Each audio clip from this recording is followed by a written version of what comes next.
Our group presentation is on the effect of social class and money on love and relationships. We use The Great Gatsby as our main source for our project because it has a great representation of the major effect money can have on people. I wish I'd done everything on earth with you.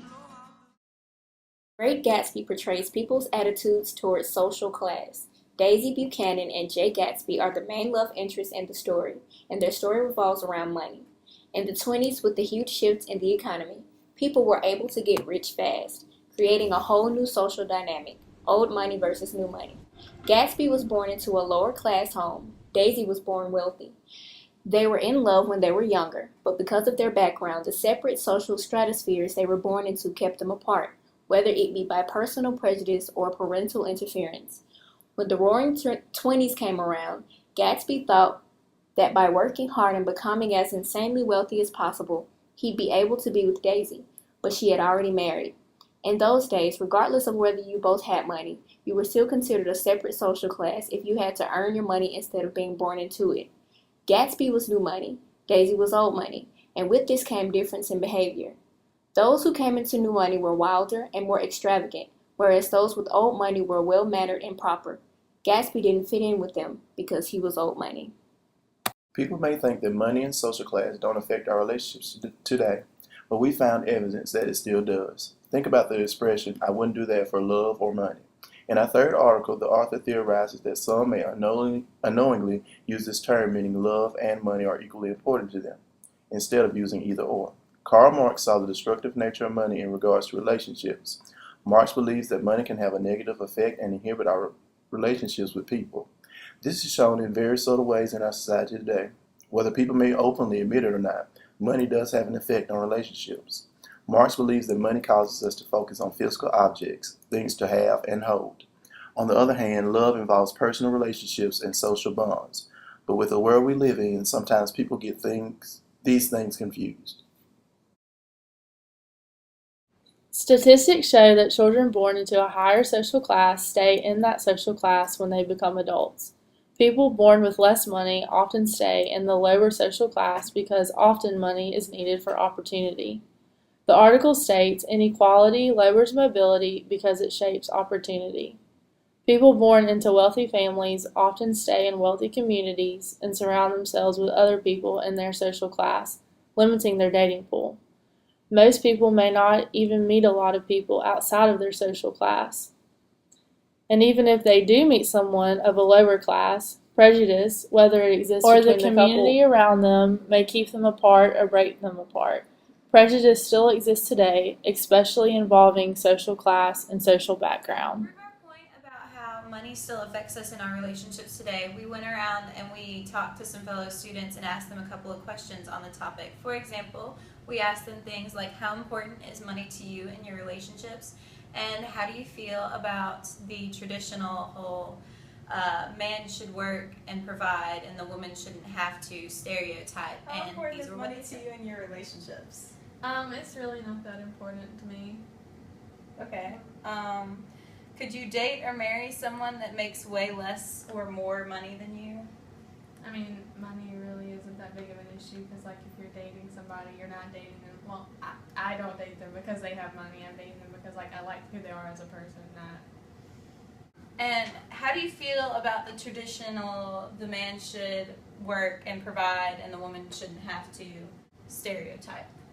I mean, I think that, like, you're equal in your relationship, so if, like, you both contribute to the relationship and, like, provide for each other, so, like, if somebody, like, if he needed taken care of, the woman would take care of him, and if the woman needed taken care of, he would take care of her, so it's like a equal balance. And how do you think most people feel about that, though? Do you think they prefer, like, in the South? I was about to say, in the South, then yeah, that's probably a pretty, I'm sure a lot of people think that that's. Do you like or dislike that's a I stereotype? don't really like that stereotype because, I mean, you're supposed to be equals. That's Yeah. the whole point of a relationship. Okay, So, so how do you feel, or what's more important to you, building your career or starting a family? building my career, And what's your major? biomedical sciences. So you want to go into the medical field? So that's definitely, Yeah, definitely building a career over starting a family. Okay. Do you want a family one day though? Maybe. No kids. I don't really want children. Okay. Okay, do you think it's true that people that grow up with less money end up having less opportunities in life than people that grow up with more money? I mean, I think that's true because hard work can only get you so far, and then stuff is expensive. College is expensive. All the things that require opportunity require money. So hard work can get you some places, but you need money to get to life. In your relationship. It's important, but it's not really important. Cause I mean, we're in college, y'all. I mean, we all don't have money. Everybody's struggling. We're in college. Okay. Could you date or marry someone that makes way less or more than you?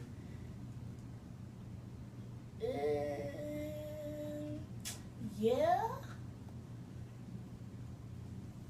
I mean, yeah, I could. Okay. How do you feel about the tradition of the man should work and provide so that the woman doesn't stereotype?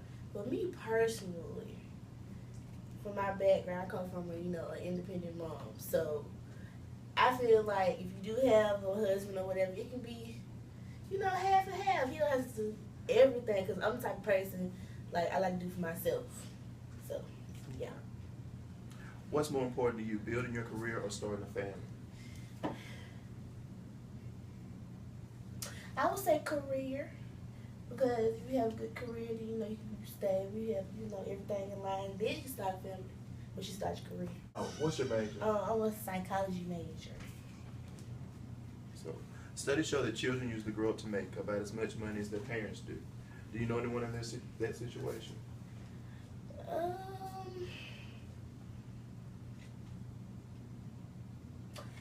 No. No. Have you ever heard about this before, or do you think it's true?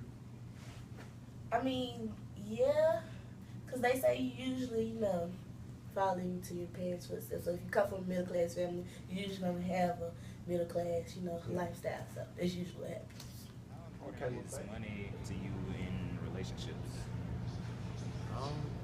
Pretty important, I would say. Could you date or marry someone that makes less than you? Sure. Okay, well, what about more than you? Would that be a big deal? That's pretty cool. How do you feel about the traditional, the man should work and provide so that the woman doesn't have to stereotype? Honestly, that depends on her. She's understanding. If she wants to work, she can work. I don't care. What's more important to you? Building your career or starting a family? How important would you say money is to you in your relationships? Money is important, but it shouldn't be a determining factor of sustaining happiness with your significant other. That's what I believe. All right. Would you say you could date or marry someone that makes more than you? Absolutely. I don't see why not. If you're, if you care that much about that person, it shouldn't matter how much they make or don't make. So. Okay, that's true. The same thing for less than you, or no? Absolutely. Okay, nothing wrong with that. What would you say is more important to you, building your career or starting a family? I would say in order to start a family, you should build your career first in order to support those you care for. Makes a lot of sense. How would you say you feel about the traditional, the man should work and provide so that the female doesn't have to stereotype? I believe that if your significant other has ambitions to aspire towards great things, if they want to be the breadwinner or both, both sides want to make as much money as the other, and more power to them.